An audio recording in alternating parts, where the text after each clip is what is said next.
The series begins with On, who works in a global luxury store. One day, the workload is extremely heavy. A customer comes in to buy a watch, so she shows him the most luxurious one she has, the one fully encrusted with diamonds. He tries it on his wrist, but then asks to see a different model and ends up buying that one instead. At the end of the day, when the employees are doing inventory, they notice that the diamond watch is missing. On explains that she was responsible for that section today, and they all go to check the security cameras. They see the customer leaving the store with the diamond watch in his hand. What's strange is that he had covered the surveillance camera directly, showing he knew exactly where it was and didn't care. The employees say they'll inform the manager or even the police, but On remembers that earlier that day, the CEO she knows greeted this same customer, so she tells her co-workers not to report it and says she can reach him and get the watch back. She manages to obtain his factory business card. He turns out to be an extremely powerful and influential man in the country named Jin.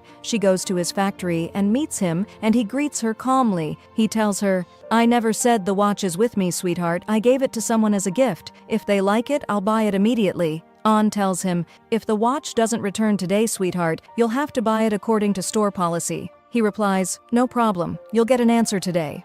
She gives him her card and leaves. At the end of the day, he sends her an address. She goes to him and he gives her the watch. When she examines it carefully, she notices a scratch on the strap. She tells him the strap is scratched, so it can't be resold to another customer. She says she can sell him only the strap, and he agrees and buys it. He also asks her to sit and talk with him. Her friend Sue calls her at that moment, but On cancels the call. She says Sue is a writer and illustrator who loves writing children's stories that always end happily, although happy endings don't seem to come easily for her in real life. Jin is looking at a watch hanging on the wall, and there is sadness in his expression. He tells On to choose another watch another time. She understands and leaves immediately. The next day, while she's working, she sees Sue's husband in the store. He buys her a necklace as a gift and greets On before leaving. On remembers she still hasn't returned Sue's call from yesterday and intends to call her soon. Just then, a client calls for her. On goes to the fitting room and finds a woman sitting on the floor asking for help closing her dress. When On helps her, she sees that the woman's back is covered in bruises. The woman looks at her and says she felt something different about her. On is about to talk to her when the woman's husband arrives. He takes his wife and tries to leave. On suggests taking the woman to the shoe section so she can help her privately, but the husband refuses and says, "You know her size. Just send whatever she needs to the house." He takes his wife and leaves. The woman looks at On in a way that silently asks for help, but On is unable to do anything. On then meets her manager, who tells her that the woman's husband left gifts worth $500,000 for her, saying, "This is for how you helped my wife today." She is shocked because she didn't really do anything. She finishes her shift and goes to her training, but she is mentally distracted and keeps thinking, "So he paid me in exchange for my silence?" Honestly, that helped me understand. Pretending to be stupid is sometimes useful.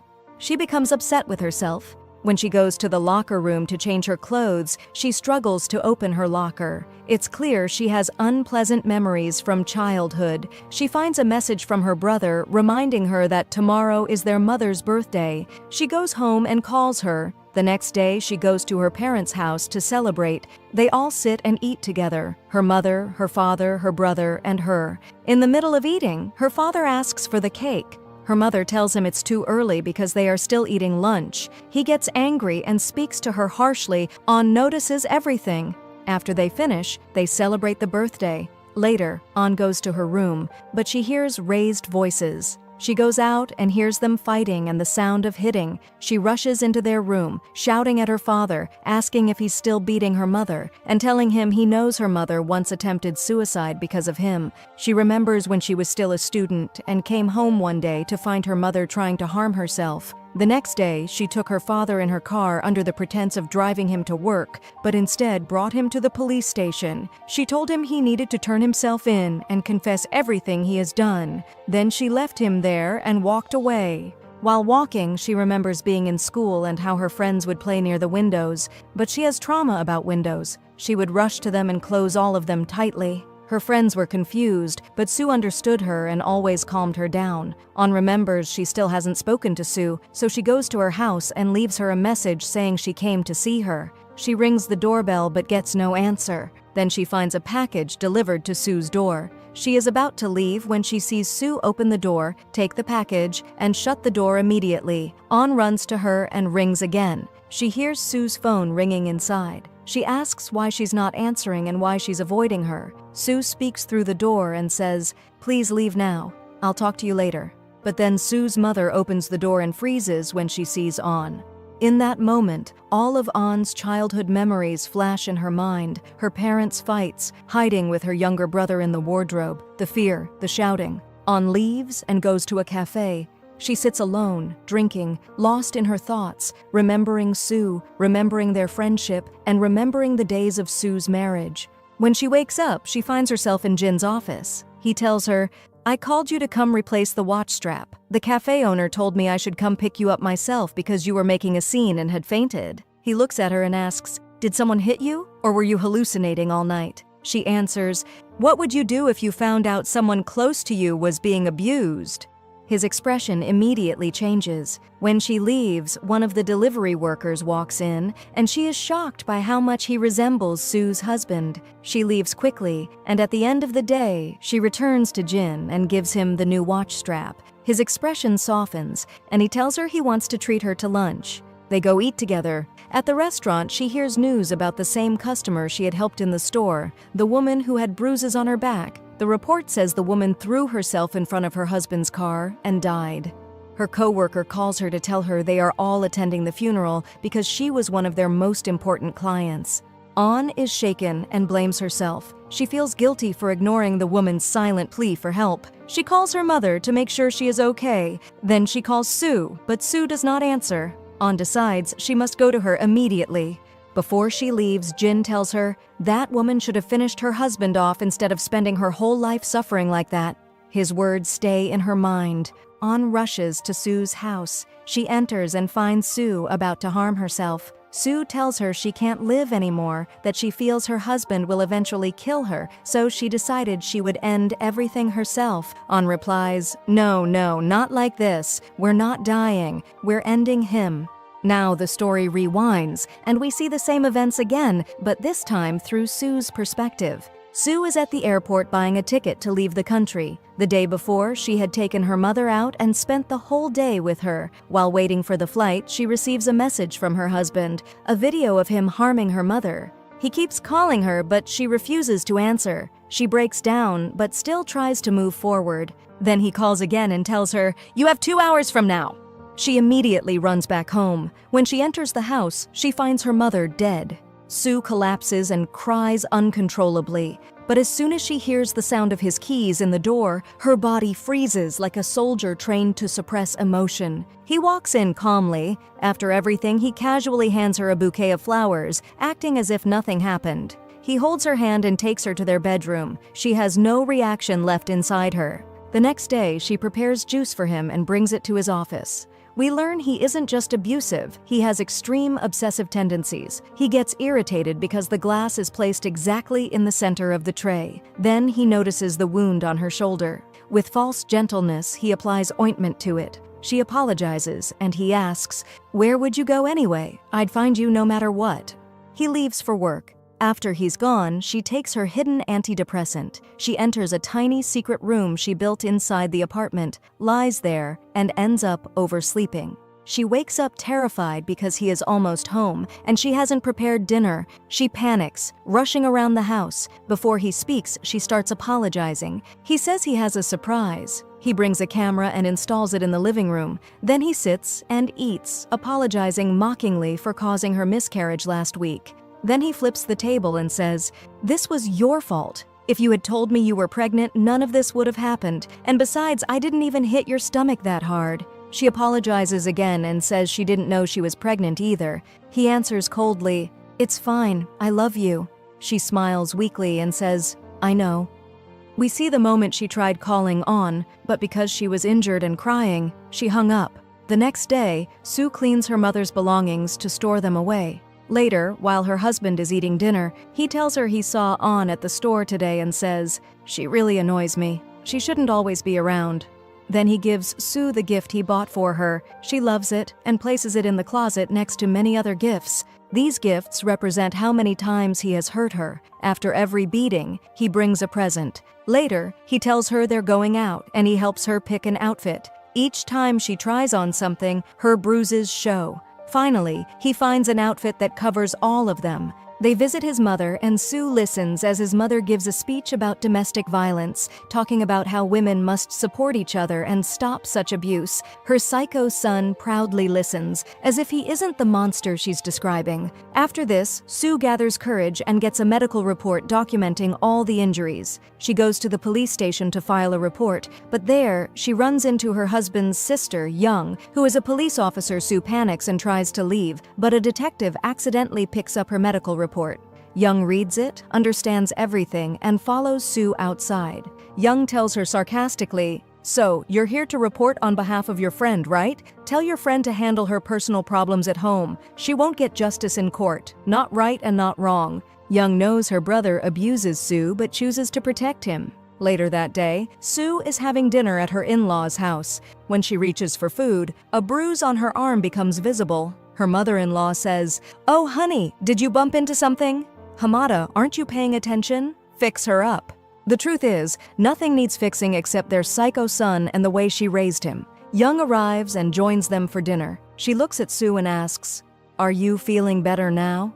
Her brother is confused by the question. When they return home, he interrogates Sue. She manages to calm him down and tells him she's going out to buy juice. He tells her not to be late. When he opens the fridge, he sees the bottles aren't lined up perfectly. He hits her again. The next day, she prepares his juice again. He's irritated because his stock investments are falling. After he leaves for work, she receives a call from On, but she decides not to answer because of the bruises covering her face. After that, Sue receives a message saying her package has arrived. When she goes outside to get it, she finds On still there. On forces her way inside and takes Sue into her secret room because of the cameras inside the apartment. Sue insists nothing happened. She only fell, and that's how she got injured. And then she sends On away because her husband texted saying he'll come home early. Sue tells On, "Please just help me heal fast." When her husband returns, he's irritated and not in the mood for beating that night. He simply falls asleep immediately. A gentle night, like he's taking a diet break from violence. Later that night, On sends Sue a message apologizing for being distant recently. She starts sending Sue old photos from their past. Sue remembers everything, their memories together, the times when Sue was truly alive, the lonely days and the happy ones, how they were always together. After reading the messages, Sue deletes them all and goes to sleep. The next day, her husband takes her to an art exhibition hosted by a woman who works with him. At the gallery, Sue keeps drinking juice non-stop. Then she wanders around, remembering the days when she was still a blooming flower, practicing her passion, painting. She remembers the day her husband found out she was going abroad to display her artwork. He became furious, beat her, and banned her from traveling. Then he forced her to quit art entirely. She stands in front of one of her old paintings with the gallery owner. The owner criticizes her sharply. Sue tries to stay quiet, but when the owner slaps her, Sue's husband steps in and apologizes on Sue's behalf. As he drags her away, she tries to return to apologize again, but she slips and falls on a dining table, causing a scene. Everyone watches as he pulls her outside and pushes her into the car. He drives at maximum speed without letting her wear a seatbelt. That was the moment she realized she wouldn't survive much longer. That night, she returns home and breaks down crying on the balcony, considering harming herself. At that moment, On appears, grabs her, and tells her, "I've planned everything, we're getting rid of him." When her husband comes home, On hides inside the wardrobe. He grabs Sue and hits her again, telling her, "If this deal fails because of you, everything you've seen so far will be nothing compared to what I'll do next." He even blocks her manager's call, telling him he'll call back later. Once he leaves the room, On comes out of the wardrobe and Sue breaks down crying, saying On is the only person who can help her. Later that night, Sue attempts to end her life again. When her husband hears the noise, he storms in, panicking. She tells him, "If you want me alive, remove that camera." He pulls it down. Sue grabs scissors to stab herself, but he snatches them and grabs a stick, smashing the camera. Sue sends On a message saying she's ready. On encourages her, telling her they can do it and they're strong enough. On goes to Jin to confront him about what he said at the restaurant,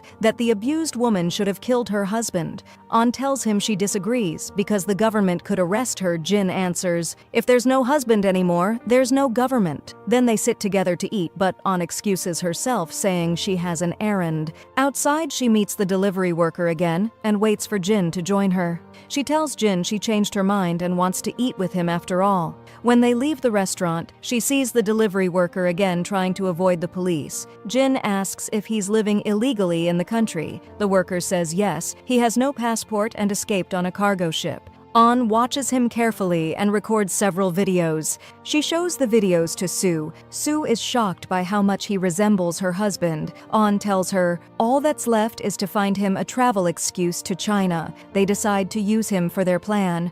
On stops the delivery worker and tells him she will get him a fake passport and arrange his travel to China, and she will pay him a large sum of money. He just needs to follow instructions and ask no questions. The man is shocked that she's offering illegal travel, legal travel, and money all at once. He asks, "But I have one question. Is the man whose identity I'll be using still alive?" Sue panics, drops her cup, and leaves the room. On answers calmly, "Yes, of course he's alive." Meanwhile, her husband overhears his manager saying he wants to remove him from the business deal and replace him. He becomes furious, goes to his office, opens the profile of the gallery owner, and sees a photo of her with On. He checks the security footage from that day and sees On hiding inside the wardrobe. He goes home and tells Sue, "We're eating out today. Wear something nice." He snatches her phone and messages On to meet them at the restaurant. When the three of them meet, he intentionally spills his drink all over Sue's clothes. Sue goes to the bathroom to clean up. Her husband tries to justify himself to On, saying, "You don't know her. She's mentally unstable. She drives me crazy." When he sees On isn't scared and is talking back, he tells her, "Listen here, sweetheart. Don't stick your nose in things that don't concern you." On responds, "Does that mean you're going to beat her again tonight?" He laughs a disgusting, creepy laugh. Sue returns from the bathroom. He pretends nothing happened and changes the topic to work. He tells her she doesn't need to apologize to the gallery owner because the owner wants to repay her anyway. Sue agrees to meet her. She goes to meet the woman and tells her, "You don't need to thank me. I only agreed to meet you because of On." They finalize the business deal. Later, Sue receives a message from her husband saying, "Know your place. Don't interfere in marital matters again if you want your friend to remain safe." He is threatening her. The next day, On receives a call from the delivery worker saying he accepts the travel job because he misses his son. He meets her in person, gets in her car, and she takes him to the factory. When he steps out of her car, Jin sees him. When Jin asks who he is, the man replies, "Just a friend from my hometown." Then he leaves to shave, dress formally, and prepare for the plan.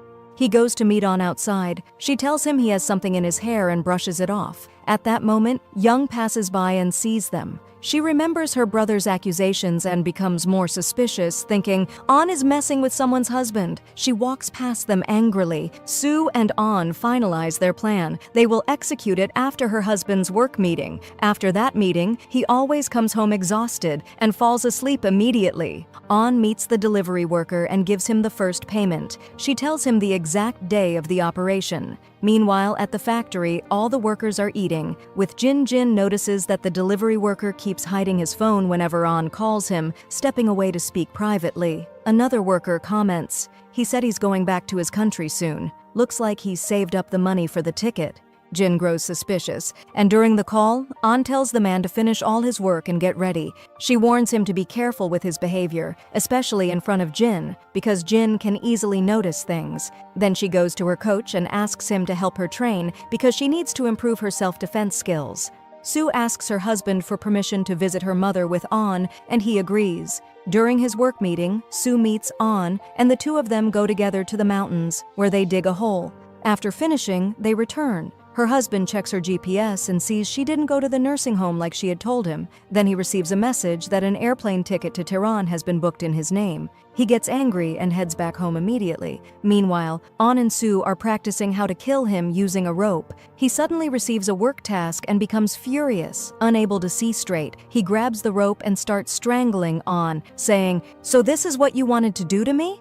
But Sue comes up behind him and hits him on the head with the gift he bought her at the beginning of their marriage. Sue loses control and doesn't stop hitting him until her face is covered in red. She looks at On, and On reassures her that their plan is still the same and that everything is under control. They gently stuff his body into a suitcase, carefully because the suitcase is expensive. They leave him inside the wardrobe to cook until he settles. Later, they take him out and clean the crime scene. Sue washes the object she used to hit him with, feeling emotional. She sees the date engraved on it, the date of the mistake that destroyed her life. Then she washes the clothes again. When she comes out, the house is soaked in air freshener. She sits and continues scrubbing, unable to stop rubbing her hands from stress. At that moment, the delivery worker arrives. On lets him in and tells him to dress nicely and prepare himself. Before he leaves, she gives him a watch strap from the deceased and then hands him the suitcase containing the deceased himself. He carries it out, surprised by how heavy it is. At the same time, Young happens to pass under her brother's building. She goes up and Sue opens the door. Young asks if she can just use the bathroom. After she finishes, she wipes the mirror with a tissue and notices a red stain. She wonders when she injured herself. As she leaves, Sue's tension is obvious. Young steps on a piece of glass on the floor. She picks it up and says, "This must be part of the antique set." She notices it's broken and looks at the wall, saying, "Weren't there decorative plates here? Did they fall or what?" She is confused by all the little details, the broken items, the missing decorations, but strangely is not confused by the bruises covering Sue's face. Meanwhile, On meets the delivery worker and tells him to put the suitcase he carried in the car trunk next to another identical suitcase. She drives him to the airport. At that time, Young sends a voice message to her brother, which ends up in On's hand. She tells him that the police are conducting a small investigation and to behave carefully. She remembers seeing him with On and thinks he was cheating on Sue. She sends another message warning him to straighten up, especially in his personal life. On sees the messages and deletes them.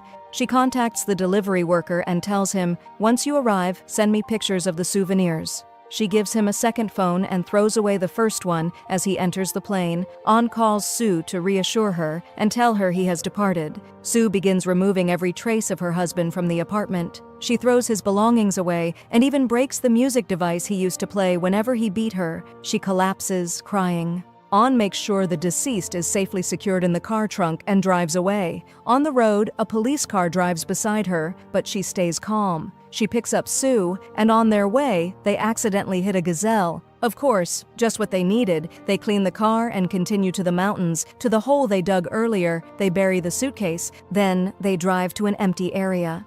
Sue throws away the object she used to kill him with, releasing all her pent-up rage. They return to the car and drive to the beach. On goes to buy fireworks, and they light them together, celebrating the night as if it were a holiday. They enter a restaurant, eat together, and for the first time, it feels like their lives are beginning. Later, they sleep in the car. In the morning, they check their phones. On finds a message from the delivery worker, a picture of him with his wife and son, telling her he arrived safely in China. They head back. While waiting at a traffic light, a traffic officer notices blood on the front of On's car. He asks her about it. She tells him she hit a gazelle while visiting her grandmother's grave. He says, "Very convincing. Open the trunk." On panics because she thinks he'll see the shovel and the tools they used for the burial. But when she opens it, the trunk is empty. He tells her to go. They go to Sue's place. Sue goes up to her apartment and starts doing everything she always wanted to do. She turns on the TV and eats in peace. The next day, she trains herself to act surprised about her husband's disappearance. She receives a call from his office asking why he didn't show up. Then Young calls and says she doesn't know where he is either. But something strange happened. His passport and suitcase are missing. Sue pretends to be shocked and asks if he really left the country without telling them. The investigation begins at his office. They discover that he transferred $5 million into his personal account yesterday. His manager says he was obsessed with sealing a major deal, and somehow he succeeded. Sue's mother-in-law visits her, trying to play the grieving mother role, fussing over the food and asking, "Did my poor son upset you? What made him so stressed?" She keeps blaming Sue as usual. Young reviews the airport cameras and sees the delivery worker arriving and greeting his wife and son. She assumes it's her brother and wonders, how many mistresses does this man even have? She calls her mother and tells her not to worry. He must be enjoying his trip, and when life falls on his head, he'll crawl back to them. The next day, she goes with Sue to the company because the employees accuse the missing husband of embezzling money. After they finish, Young tells Sue, "Don't cause chaos about his disappearance. I'll handle it. He'll be back soon," and leaves. Young calls On and tells her everything is done. On goes to a shop for a fitting. The store owner tells her she looks beautiful today, even though she sees the bruises on her body. Her face is glowing, as if she has been freed. On meets Sue, and they go out together, eat, and enjoy their time. At the end of the day, On sits looking through the pictures. She notices her mother never appears smiling in any of the old photos, not even once, so she goes to visit her at dawn. She meets her father first and tells him, "Mom lived all these years without a single smile because of you," and she tells him everything her mother suffered because of his actions. Then she leaves him there and goes to her mother's room. She stands in front of the wardrobe, the same wardrobe she and her younger brother used to hide in, and says to herself, "It's time for both of you to finally come out." She tells her mother she will sell the wardrobe, and she does. Then she buys her mother new shoes, takes her out to a cafe by the sea, and her mother looks truly happy. On films everything. Meanwhile, Sue leaves her building to visit her own mother. She meets a neighbor in the elevator who compliments her, saying she looks lit from within. The neighbor jokes that nothing warms a woman like a man, a universal truth in her mind. Sue spends the day with her mother, puts ointment on her mother's injured hand, and when her mother accidentally touches Sue's old wound, Sue says, "Don't worry, it doesn't hurt anymore." Those words are incredibly deep. Only someone who lived it would understand. Sue returns home and eats with her mother-in-law. Her mother-in-law notices Sue constantly checking the time and trembling. Sue tells her she always feels like he might walk in at any second. Her mother-in-law urges her to go back to work, but Sue says she wants to try something new, something completely different. Jin crosses her mind, so she goes to him, gives him her CV, and asks him for a job. After a few questions, he finds her a position and hires her. The next morning, she dresses nicely, even puts on lipstick. Meanwhile, On is in a meeting when she receives a call from the police. They inform her they're opening an investigation into the woman who threw herself in front of her husband's car. They want her testimony to determine whether the husband was involved. Her boss immediately tells her, "Listen, you didn't see anything and you didn't hear anything. We don't want to lose that businessman. He funds this company." That night, On is heading home when the businessman's assistant stops her and gives her a gift from the boss, insisting she accept it. She decides to return it, but when she steps outside to give it back, everything falls to the ground. At the factory, Sue is arranging inventory when Jin walks in. He notices the bruises on her body and freezes for a moment. He tells her she can go home. It's getting late. On arrives and tells him, "We're going to get lunch. Come with us." The three of them go to the restaurant. Sue is clearly uncomfortable. Suddenly, the businessman walks in. Sue rushes to the bathroom, but he follows her with his bodyguard standing outside. She tells him, "Whatever happens, I'm telling the police the truth." He lunges at her, saying, "This will be your second mistake, and the one you'll regret." They struggle. Jin hears the commotion, storms in, beats the man, and takes both Sue and On away. On explains everything that happened and says she intends to tell the truth. Sue starts crying, saying, "Your life is already ruined and now I came to ruin mine too." Jin says, "All right, enough mourning, let's roll the dice." He plays with his dice. The sound calms him. He hands them to Sue. She throws them and he notices she has the same light hands he does. Later, Sue goes to organize the warehouse. Jin tells On that the delivery worker suddenly resigned. He hopes Sue won't do the same. On panics and says she'll go get him some water. As she walks past, she notices the clock on the wall is crooked. She reaches out to fix it, but Jin snaps at her loudly, "Don't touch it." Sue comes running. Jin tells her, "That clock shows the exact date and time my son died." On and Sue stand shocked. On quietly says, "I also remember the exact date and time of my own child's death." On didn't get her promotion because she testified against the businessman, and the case went in a completely different direction. Sue is out shopping and returns home mentally exhausted. She keeps seeing flashes of the night they carried out their plan. The haunting memories don't leave her. She also sees visions of what they did to him. She goes to the grocery store, calls On to check on her, then returns home. As she enters, she hears the sound of her apartment lock opening. Terrified, she approaches.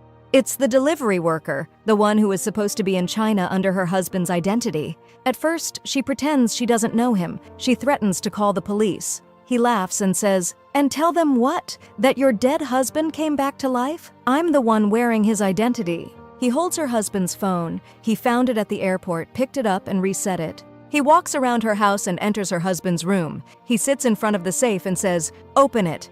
She tells him she doesn't know the code, and she truly doesn't. He tells her, "Fine, we'll stay here until it opens. 3 million is the price of my silence. Otherwise, I report your friend to the police." She panics and tells him An has nothing to do with this. Her phone rings. It's her mother-in-law saying, "Weren't you supposed to sleep over tonight?" He says, "Perfect, a nice little family meeting." So asks, "Don't you want the money?" He says, "Forget it. I'll go talk to her myself." Sue warns him, "She'll get suspicious. She might call the police." He quickly puts on her husband's clothes and leaves. Downstairs, he runs into building security. The guard says, "So you're back? Your mother told me to inform her the moment I see you." The delivery man says, "Yeah, come with me to get something from my car." They head to the garage. Sue follows them secretly. When he pulls a weapon from his car, Sue realizes he killed the guard. She tells him to leave immediately because of the surveillance cameras. She runs back to her apartment, shaking. She gathers all her jewelry and the gifts he used to buy her. No one understands what pushed her to do it. The next day, the delivery worker calls her but says her phone is off. When she calls back, he answers and tells her he wants $3 billion in 5 days. He says he forgot the deal, joking, "I don't eat fish often," meaning he doesn't care about promises. Sue calls An, but An's phone is also off. She goes to Sue's building and finds police and neighbors gathered. There's been a serious incident. They refuse to let her in. She asks someone, "Is the victim a man or a woman?" They tell her the victim is the building security guard. When she finally manages to reach Sue's floor, she finds the apartment password has been changed. She calls Jin and asks if he knows the delivery worker's address. He says no, and his suspicion grows. Meanwhile, Sue is at a jewelry shop selling her things. She receives a call from the delivery worker. She tells him she managed to open the safe. Sue then goes to her mother-in-law, Young, at the police station and tells her to investigate the guard's murder because he was suspicious of So, and now he's dead. Young gets angry, knowing her brother's history well, and scolds Sue. When Sue returns home, she finds An waiting inside. An tells her, "I handled the money. The delivery man won't bother us anymore." An explains to her that the delivery guy might come back again. She tells her, "Wait, I'll find a way to deal with him." But Sue stops her and says this is more dangerous than they ever imagined. At the police station, the investigator gives the security guard's notebook to Young. Young rips out every page where he wrote about Sue. When she reviews the surveillance footage, she sees her brother on the screen. She also sees So she deletes the part where her brother appears. The delivery man goes to An at her store. She looks at him and says, "So you're the psycho? If you want the money, follow me." They go outside and he threatens her, saying he knows where the husband is because of the tracking app he used to spy on his wife's phone. Then he goes to his mother's workplace and makes sure she notices him. After that, he texts her from the dead husband's phone, saying he's being watched, needs money, and can't talk. She gives him the money. He texts her again, telling her not to tell anyone she saw him. Jin receives a call from a nightclub. When he arrives, he finds the delivery man there. The waiter tells Jin they called him because they know this guy works for him and he started causing trouble in the club. Jin takes money from his pocket and pays for the damage. Later, as the delivery man gathers his stuff to leave, Jin notices he has 2 phones. He opens one and finds all of Sue's photos on it, her face and body covered in bruises. In the other room, Jin's assistant tells him the delivery guy bragged about exploiting 2 women, blackmailing them, and draining them of money. Jin storms back in while the man is talking and beats him, then leaves him there. Jin calls Sue to check on her and to ask if there's a problem, but she answers first, "No, everything's fine," and hangs up quickly. She is sitting there trying different passwords to open the safe. Meanwhile, Jin sits alone, replaying everything and connecting the dots. He finally understands what they did and whispers to himself, "All this because of a couple of words I said." Later, he sits with An and Sue. Sue tells him the delivery man still doesn't know where the body is, but he's close to figuring it out. "We need to get to him before he gets to it," she says. On calls someone to trace his location. She then calls Jin so the other person can track him through the call. At the same time, Sue brings in a specialist who manages to open the safe for her. The delivery man opens a tracking app and finds the exact location they were at the day before the accident. He calls the guy who's been spying on and says, "I found his location, but he moved right away and went to the mountains." On hearing this, goes to the bank and withdraws every last cent from her card. But the delivery man sends her a video of himself digging in the place he located in the mountains. He calls her and says, "Your choice of location is insane, artist. Bravo." On plays dumb and tells him, "I have the money with me if that's what you want." She goes to meet Sue to tell her that if the delivery guy calls, she must not answer. But Sue isn't there, so who is in the middle? Young, of course. Young remembers when she saw her brother with a woman. That woman was On. She realizes they're close and decides to start following them. On meets the delivery man. He gets into her car. Young follows behind them. On shows him the money and tells him, "The road is still long." The investigator from the police station calls Young and tells her that her brother's wife appeared in the security footage from the security guard's case. Young replies, "Sorry, I'm busy right now. We'll talk later," and hangs up.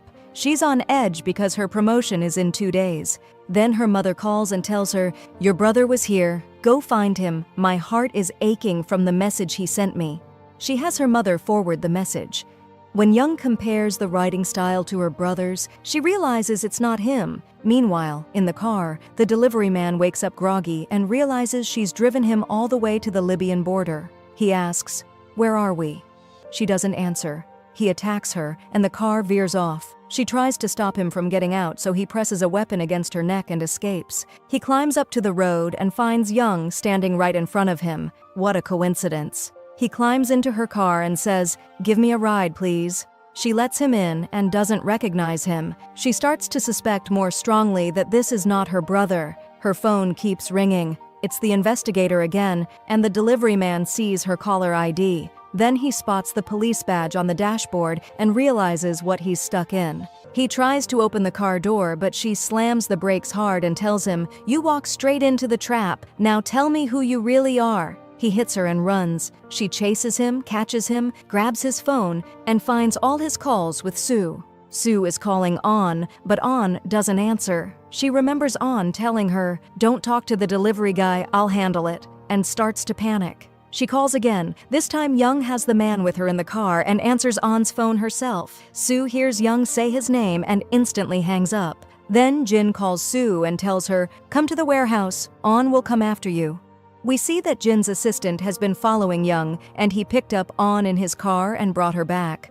Young plays back the security footage from the day her brother disappeared. She realizes from the beginning that it wasn't him in the videos, it was the delivery man who has a tattoo on his back. She notices the suitcase he carried when leaving the apartment isn't the same as the one at the airport. The one at the airport was much lighter. She opens her brother's phone, which was with the delivery man, and sees that On is actually So's friend, and she had attended the funeral too. When she flips through the photos, she sees So's bruises all over her body and realizes Sue is the one who killed her brother. She confirms the mountain location from the video the delivery man took at the factory. Later, On and Sue sit in front of Jin getting scolded. He tells them he will help them. He calls his assistant, who tells him he saw a car behind them earlier. Then turning into a side road, he sends Jin the plate numbers. It's Young's car. Young, meanwhile, has the delivery man stuffed in her trunk. She drives him into a garage, takes his phone, and asks if he has any backup copies. He laughs bitterly and says he doesn't care whether her brother is alive or dead. All that matters is that money loves him. She forces pills into his mouth and leaves him there. Then she goes back upstairs. Her mother asks, "Did you find your brother yet?" Young lies, "I'm still looking, I swear." On the other side, Jin gets the car's details and owner. Sue tells him it belongs to Young, her husband's sister. Jin says, "I know. Your smartest problem is also your smartest enemy. If she's following you and tracking you, then she already knows everything."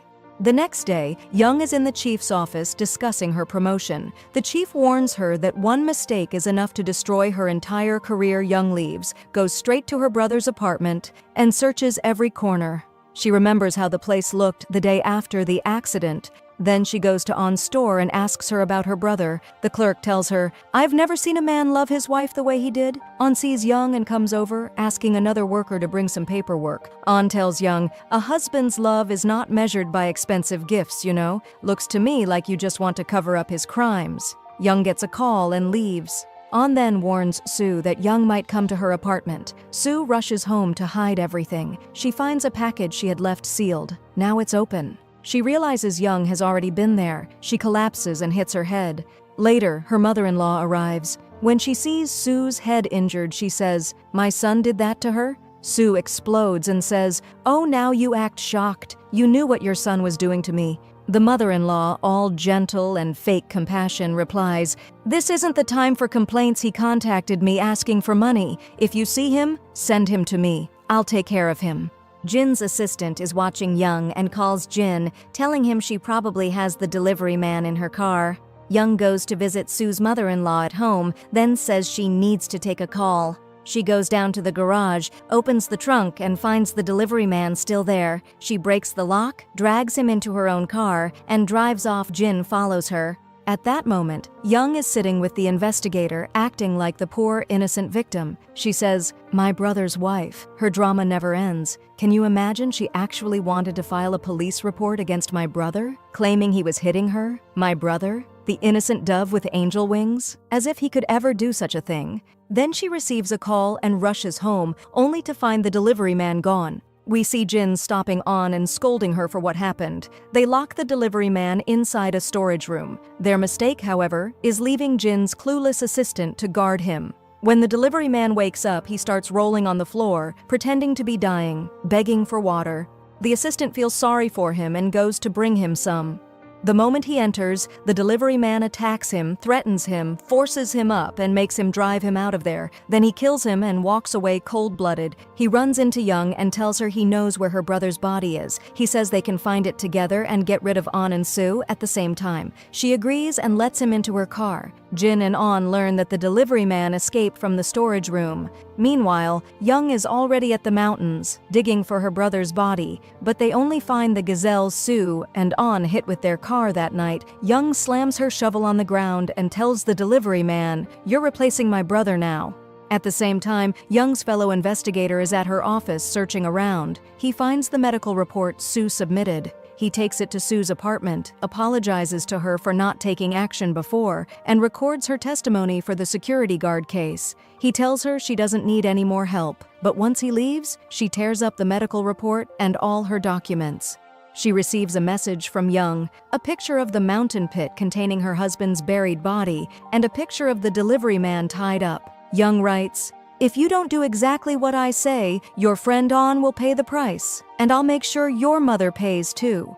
After seeing how much your friend sacrificed for you, I realized you're too good for that worthless man. You deserve a better ending than Emanalasi ever got." Young writes a fake suicide letter and prints it. She tells Sue, "Come on, sweetheart. Start first. I'll help you, and I'll spare your friend and your mother."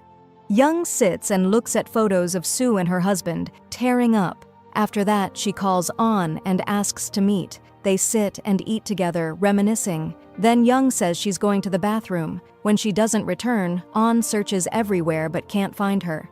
Sue, meanwhile, is in her car in an isolated area, windows sealed, full of smoke, meant to make her suffocate. Next to her is the fake suicide letter. Young stands nearby, checking that everything is perfectly in place. Sue's mother-in-law calls Jin, saying she can't find Sue. Jin takes her in his car and they leave. At the police station, the investigator reviews surveillance footage again and notices a missing segment. He calls Young and questions her. "Your brother appeared in the footage. You saw him, right?" She snaps, "Are you accusing me of deleting the footage?" And that confirms his suspicion. She was the one who erased the recording. He tells her, "Your brother did commit a crime, and I verified the medical report. Your sister-in-law was in fact physically abused." He hangs up. Young's mother calls her saying the police are at the house. Young tells her, "Don't open the door, don't answer anyone until they leave."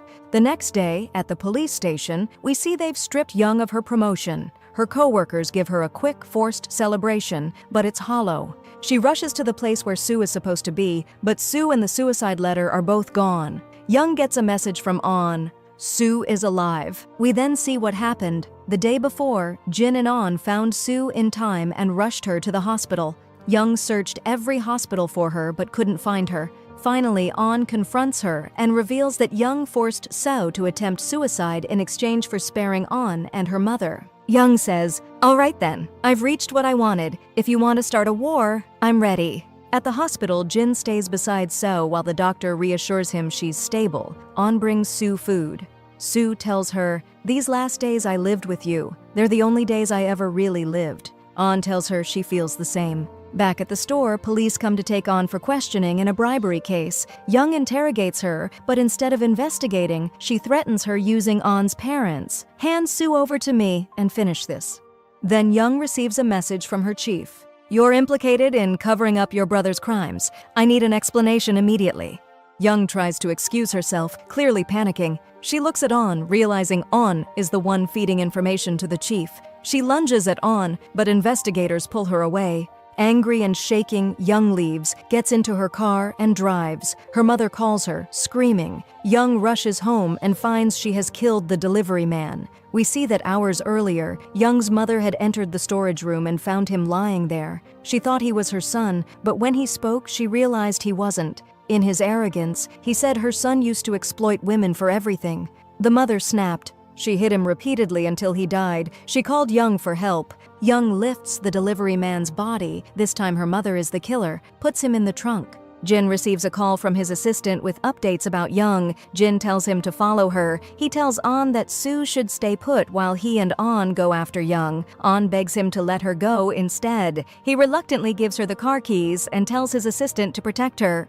Jin goes to get Sue, and the chase begins. Jin's assistant blocks Young's car while An comes from behind and floors the accelerator. Sue, meanwhile, is at the police station, confessing to killing her husband. The scene cuts back to An smashing Young's car, the trunk popping open, the corpse spilling out in front of everyone, and the cameras catching everything. Sue completes her testimony, confessing everything, including Young's involvement. The case goes public and reaches the chief and investigators immediately. An is interrogated and confesses everything she did. Young and her mother are arrested, dragged out under a storm of angry people shouting at them. In court, Sue reveals everything she lived through with her abusive husband. She says, "If I hadn't done what I did, my suffering would have continued until today. And even if I must pay any price for my mistake, I accept it." An speaks too, saying she spent her whole life hiding from what was happening to her mother. Nothing ever changed, so she vowed never to turn her back on anyone hurting her or her loved ones again. The sentences are delivered. During Sue's prison sentence, her mother visits. She tells her she finally left her husband, Sue's father, and moved into a nursing home. She says she should have done it long ago but caused everyone emotional pain by staying. An apologizes and says, "Every time you came back, you only came back because of me. I thought I needed a father. I didn't understand." She thanks her mother for everything. Later, we see An with Jin after her sentence is resolved. They go to pick up Sue on her release day. Jin jokes about needing to deliver merchandise. The three of them then travel together to China and start a new life and work there. They are happy. Sue returns to painting again. The lesson is simple. There is always light at the end of every tunnel, even if the ones working there are as crazy as the ones in this story. If you come to the end, don't forget to subscribe to the channel and like the video. Thanks for watching.